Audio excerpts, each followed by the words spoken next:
Hello, welcome to this video. If you don't know, my name is Katya, and today I just wanted to talk about anything, talk about everything, talk about everything that's been going on in my life. I'm specifically centered on my career, what life has been like, starting this master's program, and this stage in my life.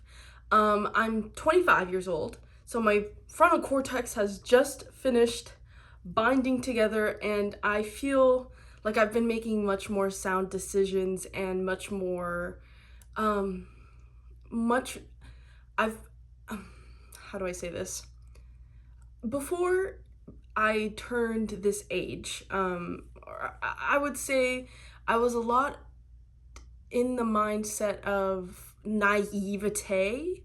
It was like I had this grandiose idea of like what life was going to be like, and I think now that I'm at this stage in my life, in things have been more, I've been sunk down to reality a lot more and been able to kind of think about things more critically and make more informed decisions rather than just like impulsive decision making. I do a lot less of that now. I kind of think very much thoroughly. So I guess to start, because my mind is all over the place and I could probably talk for 3 hours if I had no direction. But I definitely wanted to center on where I'm at right now. I'm currently getting my master's right now in marriage and family therapy. And that whole process, hold on, let me check. That whole process has been fun, enlightening, also incredibly stressful. And I think I was very naive when I first signed up to get into this program. I thought it was like, oh, I'm just gonna be a therapist. I'm like gonna help people, and like that's gonna be my life. It's gonna be awesome. And like that's true. Of course, I do see value in my work and what I'm gonna do. However, it's a lot more that goes into it, of course, that I wasn't prepared for or necessarily understood when I first got into the program. And it seemed very glamorous, and of course, like with any person that has no knowledge going into something and trying to pursue it, like it's gonna be like you have this idea of like what it's gonna be, and it's not until you are in it that you see it for what it is, and you're like, oh, it's like watching a movie, you know, like you see this final product and it's so polished and you're like, wow, that is such a beautiful theatrical movie, but you don't see the actors that were behind the scenes, day in, day out, getting makeup, all of the people that are pulling the props in the background, or the director that had to cut the scene or retake the scene like 500 times to get that perfect scene. And it's like you have this expectation of like what it is, what therapy is. Like for me, for example, what therapy is, you're helping people, and I think for me, like I didn't realize all of the paperwork that goes into it, all of the challenges that the therapists go through, like the burnout, the work that we're doing and we're pouring into, and the compensation is like not that good when you're first starting out, and you're basically getting paid pennies on like hard work that you're doing just to get, licensed. And the exam is like weird because you have to answer it in a way that like you want them to answer it, not like how you clinically would actually answer it. And that's weird to me. Like you have to be versed on the theories, but the theories sometimes like aren't really relevant, and you have to like go, I don't know. It's all a fucking cluster F, and it's all so confusing. But I'm doing my best. I'm navigating. I think I've been handling it pretty well. When I first started the program, I was like very excited. I was like always talking in class, always like being my true authentic self that I always like very confident, very like in the conversation, navigating these topics during class, because there's going to be a wide range of clients that you're going to see, especially when you graduate too, like working in the community mental health, like you see a wide range of patients and clients. And unless you're like in private practice and you have like a normal clientele base of people who have just regular struggles, then likely if you're in community mental health, you're gonna be dealing with the population of people that are very mentally, I don't want to say disabled, but like they just weren't given the tools to like handle their mental processes, and so they get out of whack. They're like a lot of like, you know, schizophrenics or bipolar people, or people would have very grandiose delusions, and that can be very hard to deal with and hard to navigate as a young person myself. And not like it's all so there's a lot that goes into it. I forgot what I was talking about, but I guess at some point along the way, reality kind of started to sink in, and this confidence that I still have it. I think I will do great, and I will be able to help people along the way, which is my mission in what I want to do. Like, I don't want to work a job where I feel like I am stealing from people, or I feel like I'm taking, or I'm not like doing good in the world. I don't want to work a job like that. Like a corporate America job where I'm like 9 to 5 in a computer tech company that is like preying on people's, you know, viewing habits, to like, that does not seem like it will advance society in a positive direction. Like for a long time I wanted to be a creative too, and like sell my jewelry.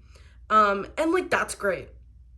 I think that there's a place for people who are selling jewelry, but I also have been really adverse to like overconsumption. And so for me, then I started thinking about like ethically I'm not doing good. I'm creating more product that will potentially someday go back to the landfill, or that will, you know, just be another thing that someone puts on their shelf. And like I have just been in this, like, I think it's just because the world seems so doomed at this moment in time. Like the presidential political sphere has just been so disheartening, and I just feel like there's no hope when it comes to that. And you know, financially, like inflation, everything is so expensive. The cost to live, the cost to eat, the cost to survive is so incredibly high. And going into this master's program, obviously I'm out of state. I currently live in Georgia now, so my tuition is a lot higher. And so I've accrued a lot more debt through that. It's just a hard thing to navigate that aspect. And on top of it, like my mental health, making sure I'm doing good and that I'm taking care of myself and my relationships and the people that I love in my life. And balancing that on top of like my master's program and everything that's happening, the wars, the different countries, the economics that are happening. It's all these different systems that are at play that is making things increasingly more stressful. And like, I swear to God, like as soon as my frontal lobe finished like fusing, all of those things started to come to my forefront like a lot more readily. Whereas before, like I feel like I lived in this like ignorant bubble of like, life is good, everything will be great, like, you know, just gotta stay optimistic and everything will be amazing. And, you know, who cares about everything that's happening bad in the world? Like, you know, as long as you make sure your head is good, then everything will be okay. And like, yeah, Sure, that's true. Absolutely. Like, I think having a good head on your shoulders is amazing, and that's something that um a lot of people work really hard to like stay positive and optimistic. Like I myself, like I think that might have just been a coping mechanism because things have been so bad for so long in my life that I just needed a place where I just felt good. And I leaned too far into that good, and once things started to like rear their ugly head, like back of their head, and I started seeing like everything else that's happening and going on, like I haven't been able to like tap into that good energy as much because it just feels all so heavy. like um and it feels never ending, and like I am a hamster on a running wheel, and like uh, there is optimism, right? Like all of this work that I'm doing right now, and that I'm slaving away at the fucking slave ship. I can't cuss. I need to stop cussing. That I'm slaving away and chipping away. I'm hoping that all of this will be amounting to something great in the future, but that's all hope. And like I it's just all so much. And I think on top of that, for context, if you want to watch a video in my past, I come from a conservative, Catholic, strict household growing up. My parents have evolved and changed a lot, as have I, in our perspectives, and we are a lot more liberal and open and receptive now as a family.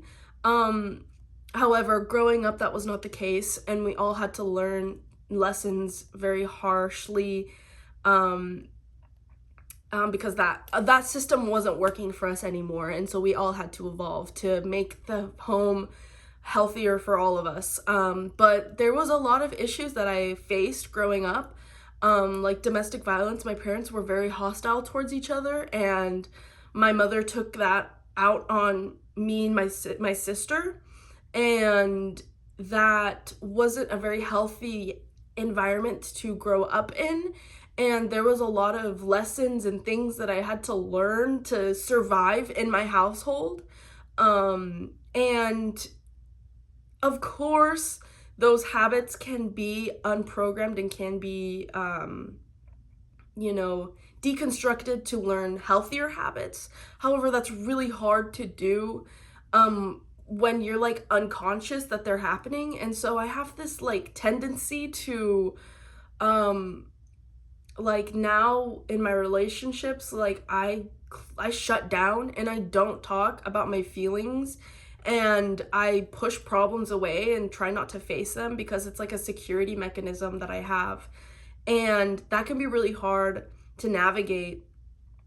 And of course, like my family, because it was such a stressful environment growing up, like I became very resilient, and I tend to, because I push away my feelings and I tend to not look at the problems sometimes and just act like everything is okay.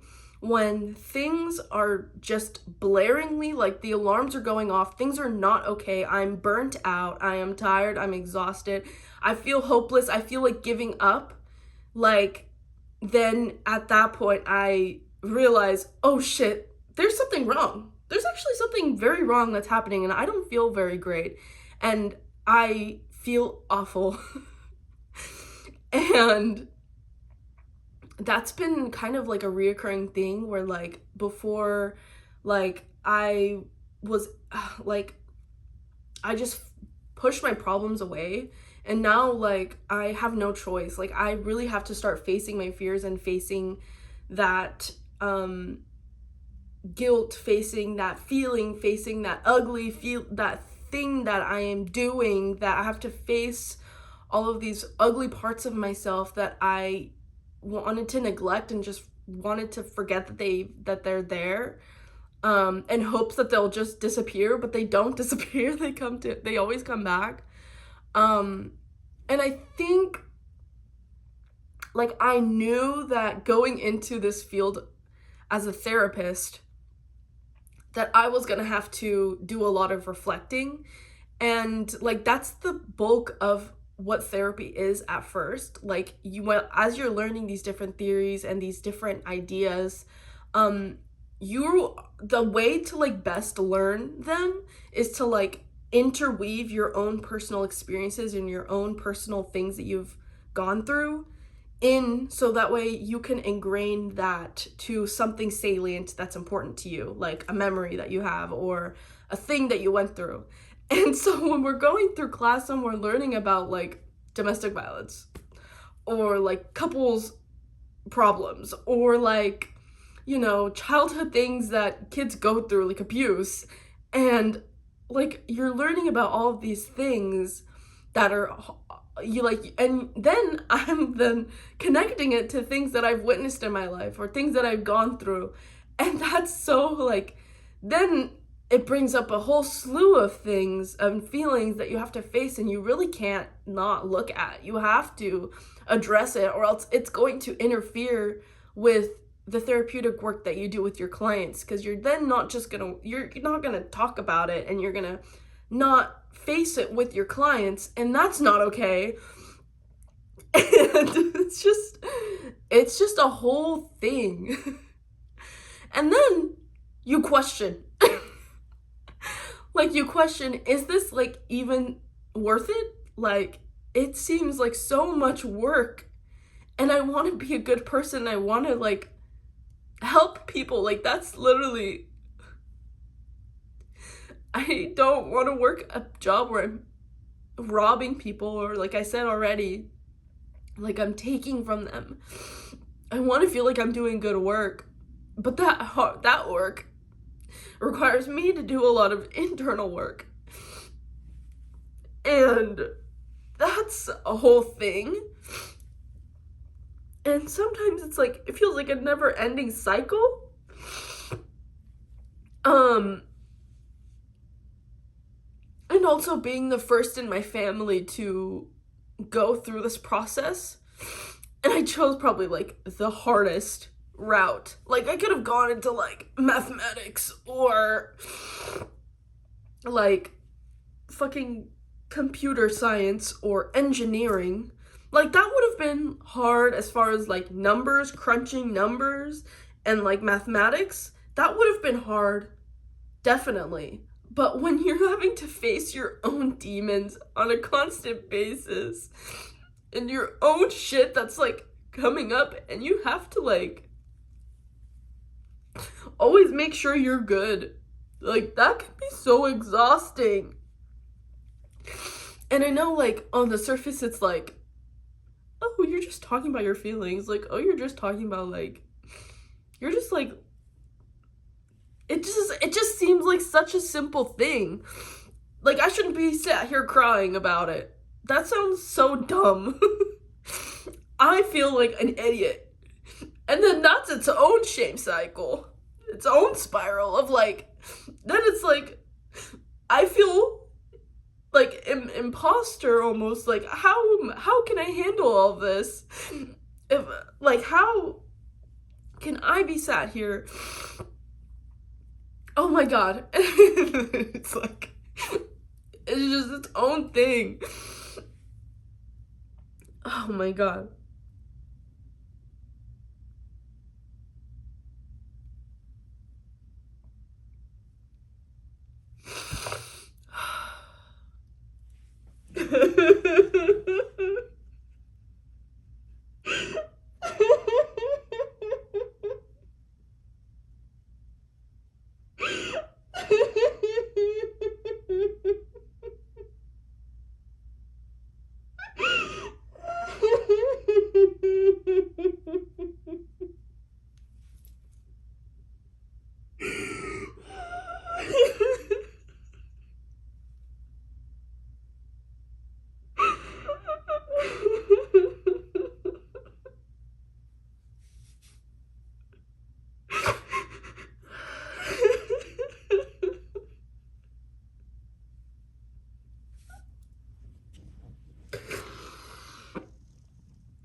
it's like moments like this, I just feel so weak and so vulnerable and so small and dumb and insignificant and just like nothing. Because I'm crying. I'm sat here crying over the dumbest shit all of the time. And it's like, there's far worse things that are happening out in the world. There's far more things that I could be doing with my life. I guess, I don't know. And I'm sat here crying on camera. And it just feels so dumb. I honestly sometimes wish like I wouldn't have gone down this path. Like it would have been so much easier to stay like in my previous job as a social worker.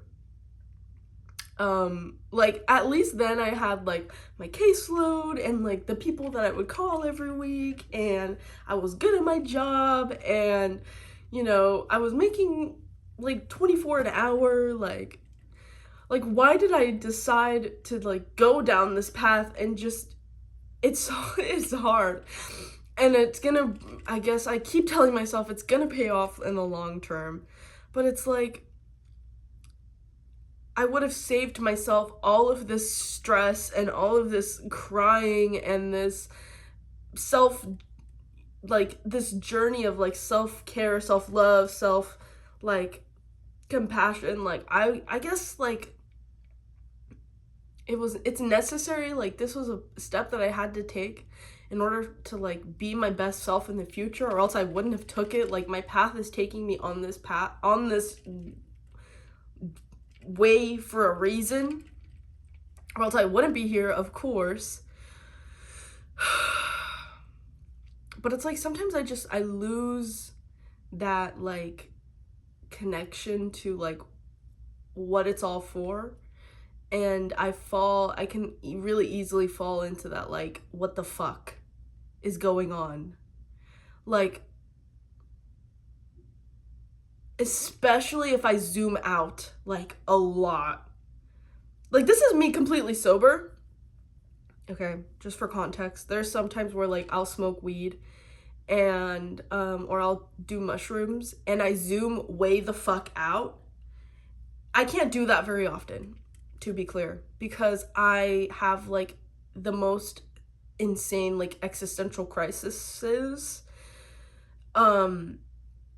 And I think it's because in the therapeutic process, you open yourself up to a lot more of like differing perspectives, that everything could happen, and there are so many endless possibilities. And when you take that into account, then it's like, then what does anything mean? Like, what is the point of like literally anything, of everything? What is the actual point?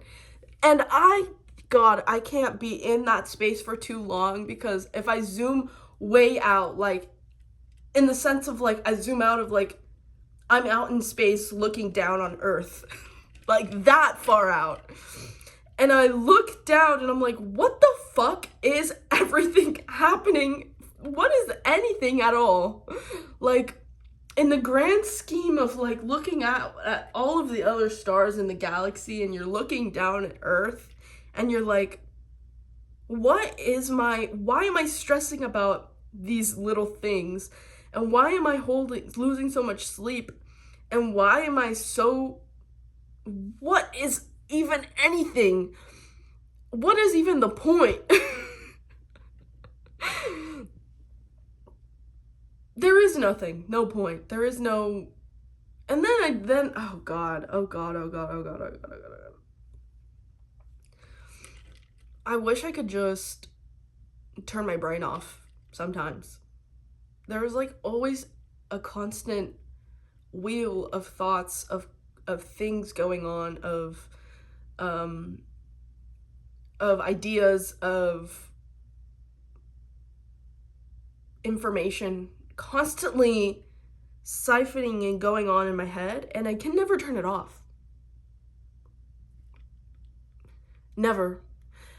And I honestly wish sometimes that I didn't have like a voice in my head, like a dialogue in my head, that I could just think in pictures like some people on this earth, that they don't have like an internal monologue or a narrator or like I just wish I could live in that like peaceful, silent space.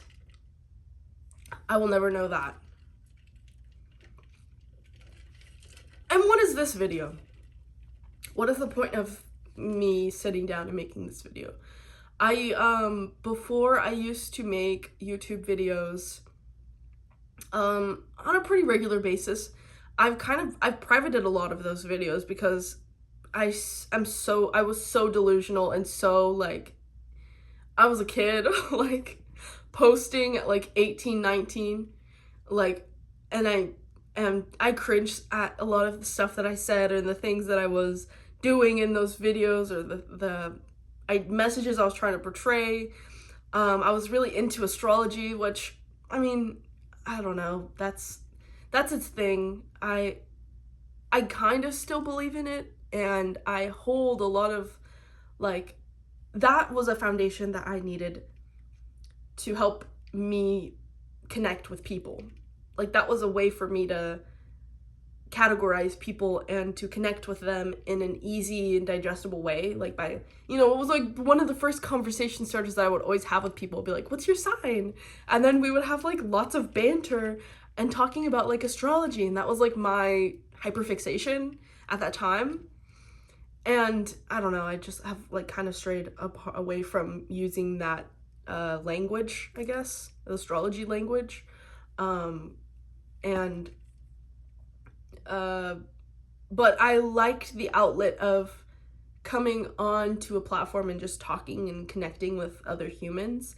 I then strayed away from YouTube because I don't know, I think it was just a hard thing to maintain, like having to like upload the video and then write in the description, and I think I just made those steps too hard for myself to like maintain, and so I just never did. And so then I got on like Instagram and TikTok. Well, TikTok for sure. And I was posting on TikTok like religiously. I think I accrued like 8,000 followers on TikTok because I just loved being creative and posting random stuff on there and talking, and sometimes I would document my like mental breakdowns and document like things that were my sewing projects, or, you know, things that I've discovered while in class. And people liked that like aspect of being vulnerable on camera. And I connected and found a lot of connections and friends through that platform. It's really easy to like find like-minded people on through that algorithm. And then I just noticed myself spiraling, and I was then just watching too many TikTok videos, and I was always contributing to conversations that I didn't need to, that didn't need my voice, and was just irrelevant.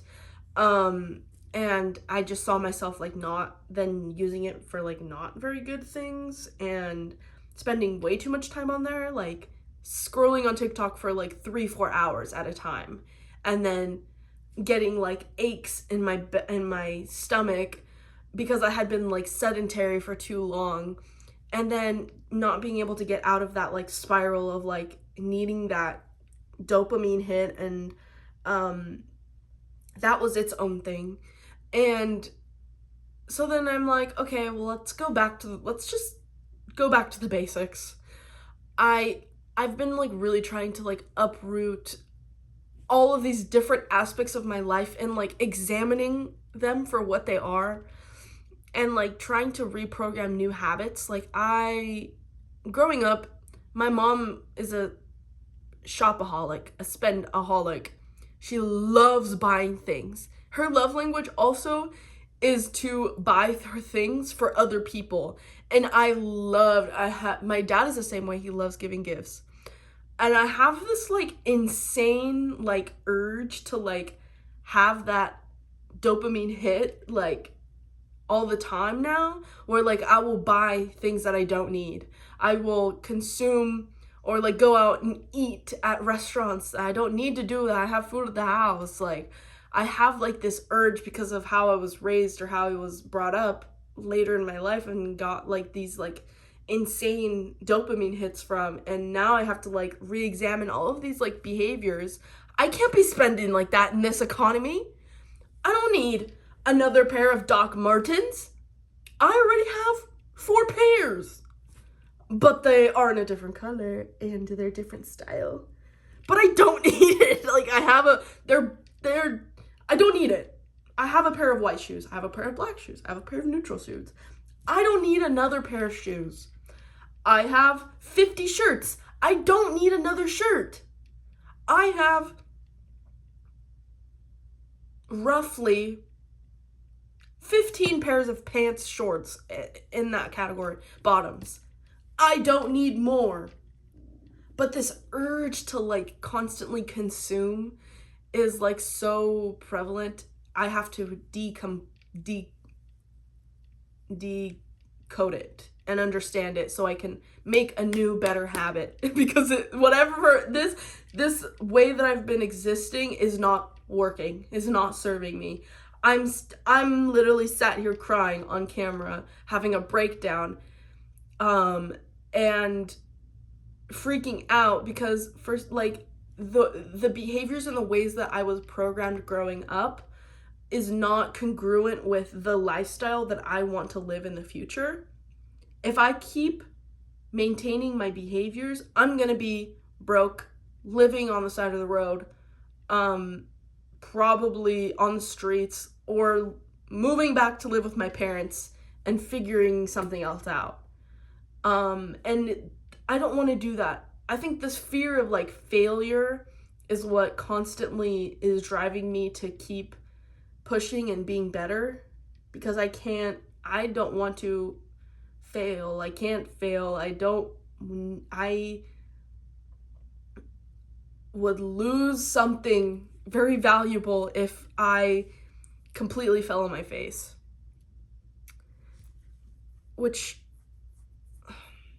And I've been talking probably for like 30 minutes, and this video is gonna be long and not make sense to anyone except like one other person that maybe can put themselves in my shoes. No one was gonna watch this far in the video, to be fair.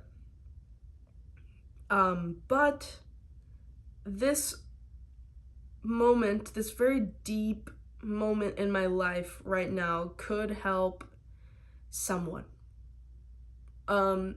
Mainly, I spent yesterday watching like a lot of my YouTube videos, and like I had like there was like this sense of like, oh, like I miss her. Like I miss that part of myself. Like that is so sweet. Those intentions are so sweet, and like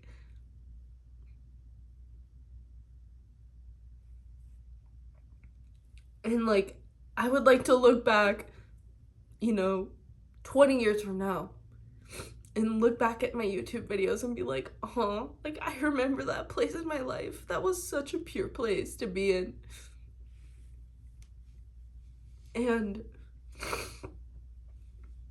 And like one day maybe my grandkids will find these videos and be like, look, that's crazy. Like that she was like that. Whoa.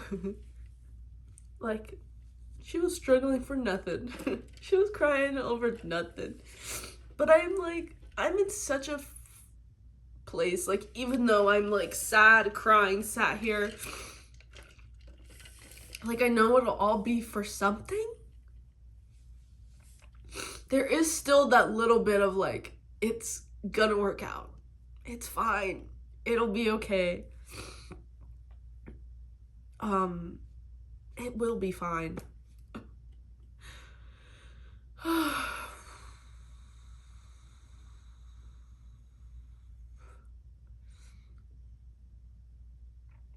But I think the main reason is like I want to like document these parts in my life to like see how far I've come, and to see if like how I managed and navigated these parts,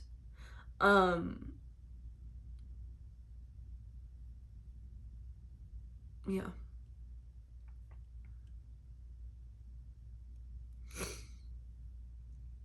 So I'm gonna try and make more of these type of like check-in mental health check-in videos, so that way I can understand where I'm at in these different parts of my life. I think it's very valuable. For me at least. No one could watch this, and that would be perfectly okay with me. But if people are watching this and getting something from it too, cool. But it's mainly just like my own like video diary that yeah. But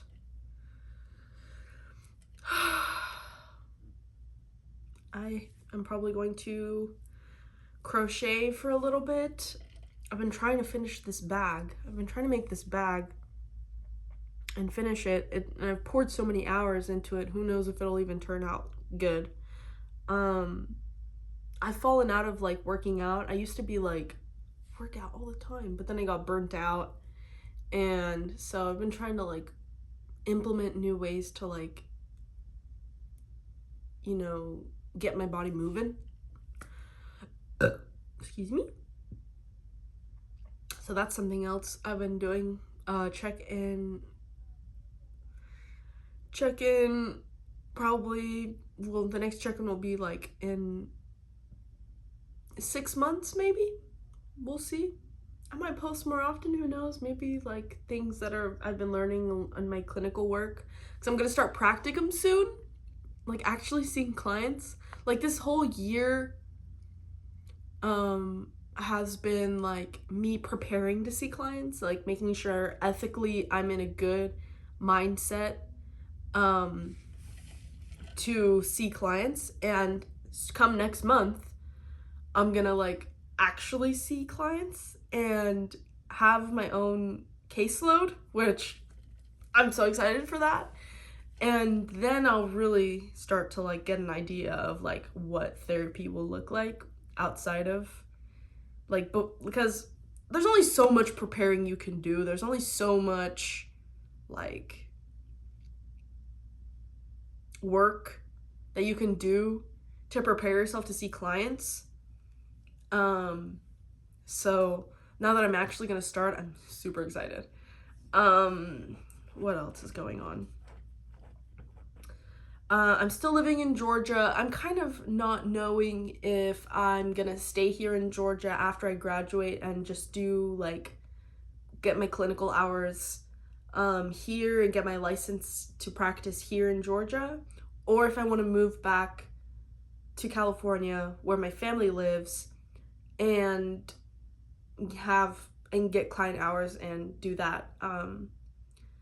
I'm in a relationship right now, and my partner lives here. His family is here as well, so that's something I'm gonna have to like figure out and navigate, if like logistically it makes sense to stay here as far as like money goes, or will I make more and earn more if I move back home. So that's something. What else is going on in my life?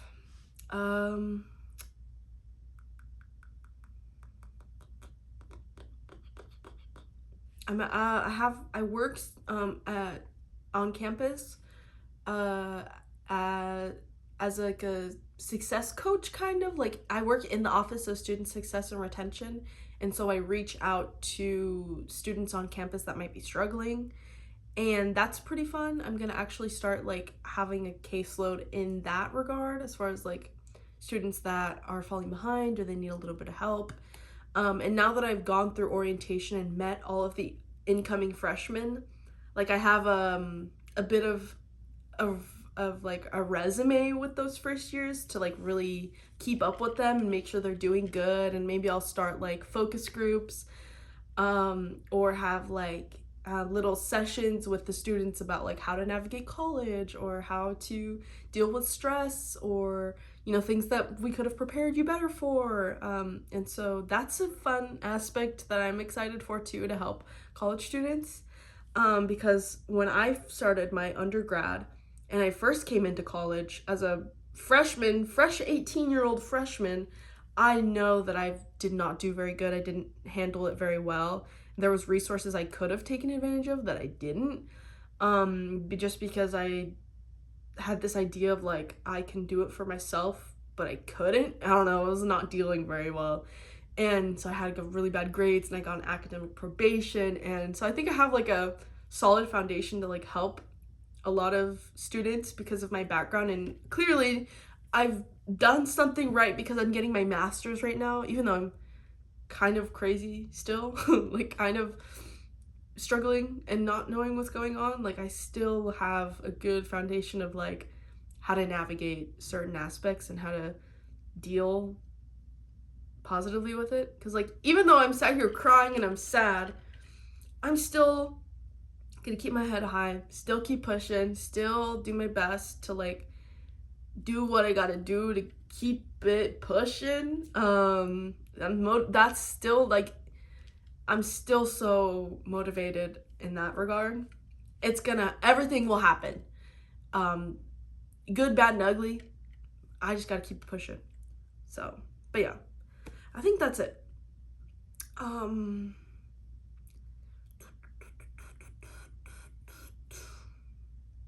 okay.